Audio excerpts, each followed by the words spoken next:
Olá pessoal, meu nome é Diego Clautal. Eu estou fazendo esse vídeo para convidá-los para assistir o meu curso sobre a cosmovisão de Tolkien, aqui pela Outra Via. Nós estamos preparando uma coisa muito bacana, o curso está muito interessante.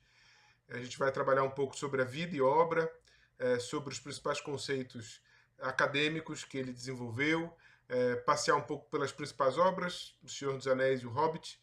E a nossa intenção é mostrar um pouco como é que o Tolkien pensava de uma maneira mais sistemática. Embora ele não fosse ele mesmo um autor sistemático, ele desenvolveu uma série de estudos sobre vários temas muito interessantes. E que se a gente compara com a obra literária dele, dá para ter algumas relações muito bacanas. É claro que é uma forma de aproximação, como tantas outras que existem do Tolkien.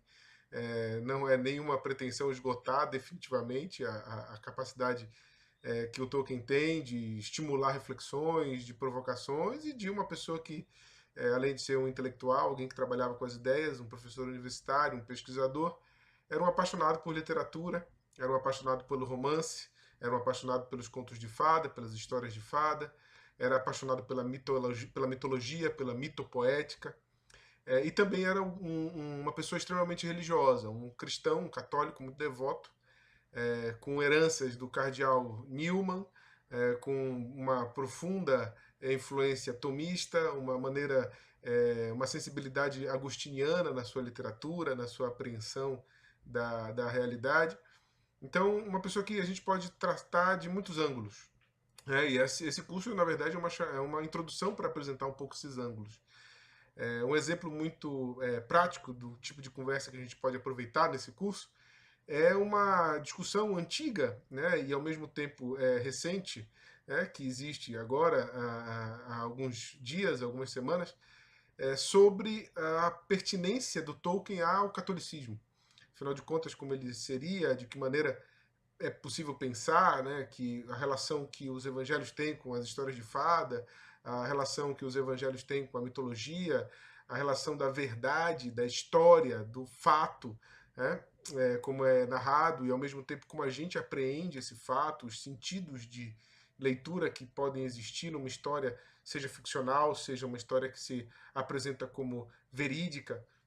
Tudo isso faz parte um pouco das reflexões dele. O Tolkien não era um teólogo, o Tolkien não era um filósofo, o Tolkien não era um sacerdote. Ele era um cristão devoto, de uma fé inquestionável, de maneira muito ampla, na diocese dele, os amigos, enfim. Ao mesmo tempo, era um intelectual que era apaixonado por mitos, apaixonado por histórias de fada, apaixonado pela literatura, apaixonado pela imaginação, pela produção de histórias também, e ao mesmo tempo um cientista da língua, né, um filólogo que estava interessado, antes de mais nada, de entender a verdade de um texto antigo. Então, de fato, ele passeia por muitos rumos e não é uma pessoa que tem uma estrutura superficial de pensamento.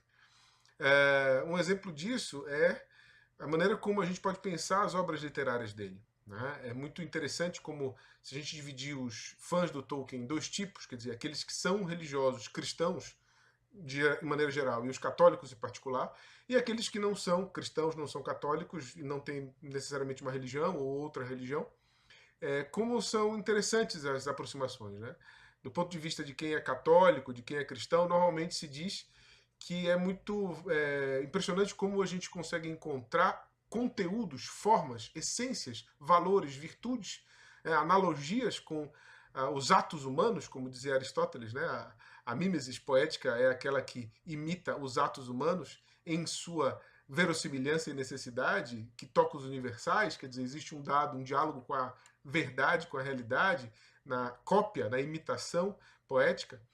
A gente consegue perceber isso quando lê Tolkien. A gente que tem uma forma de religiosidade ligada ao cristianismo e ao catolicismo, facilmente encontra as virtudes cardeais, as virtudes teologais, retratadas analogicamente, metaforicamente, dentro do legendarium, como a gente chama. Né? E isso nos impressiona muito, porque apesar do nosso critério ser o critério da religião, quer dizer, da teologia, dos dados que são nos passados pela Igreja Católica ou pelos evangelhos, esse dado da realidade nos faz encontrar ecos na literatura, né? Despretensiosa, sem nenhum objetivo catequético, e que a gente encontra. Por outro lado, existem aqueles que não têm religião, ou que têm outra religião que não o cristianismo, que também encontram muita beleza ali, né?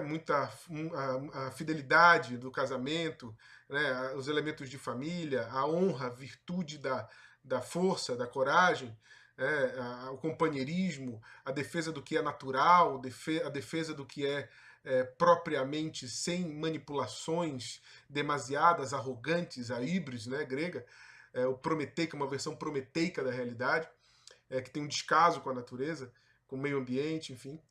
Muitas coisas as pessoas que não têm necessariamente a religião cristã encontram e se apaixonam no Tolkien por isso. E aí se fica um grande dilema, né? Quer dizer, afinal de contas, como ele pode ser um católico se ele nunca se pretendeu converter pelas obras literárias? Obviamente que o Tolkien realmente acharia muito estranho uma obra literária ter como finalidade a conversão de almas, né? A obra literária, como o próprio nome, como o próprio Aristóteles dizia na Poética, o objetivo dela é os homens se comprazerem, né? Terem prazer, né? De alguma maneira, o objetivo da arte poética é ter o prazer da mesma maneira que nós temos prazer pelo conhecimento, pelo maravilhamento, como ele diz na metafísica, né? O amante de mitos, o filomitos, né? Como na poética, como no poema Mitopeia do Tolkien, é também, de alguma forma, um filósofo, né? Um amante da sabedoria, um amante de mitos por causa do maravilhamento, a admiração pela realidade. E essa admiração causa prazer. O filósofo busca o conhecimento e o amante de mitos busca o maravilhamento como uma forma também de exercício de prazer intelectual, né? Então, a gente, claro que para uma pessoa que é religiosa, obviamente que você, por exemplo, encontrar uma forma de reverência literária de cunho religioso no Senhor dos Anéis ou no Hobbit, obviamente que causa um estranhamento, né? Quem é religioso normalmente gosta das obras do Tolkien, porque tem essa experiência desses significados na vida que encontra na obra.